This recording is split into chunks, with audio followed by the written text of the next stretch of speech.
Hi, I'm Nancy Murphy from the Yellow Dot Artist. Today I'm going to be showing you how to blend color and how to add dimension. So the key part is mixing different shades.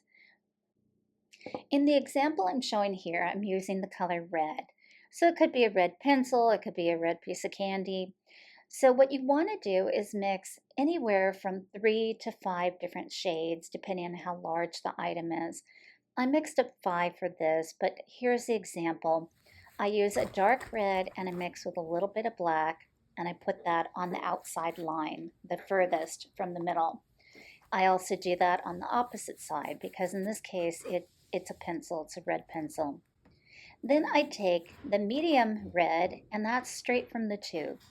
And then for the lightest red, I use white mixed in with that primary red. And then I dry my brush off a little bit and start to just rub the different layers together. The key is making a transition, a gradient, so it's very smooth.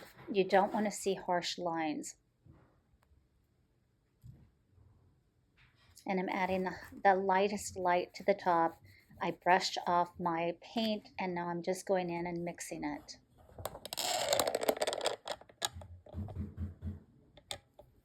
And that's it. Well, thank you for watching. If you have questions, let me know. Make sure to like and subscribe below.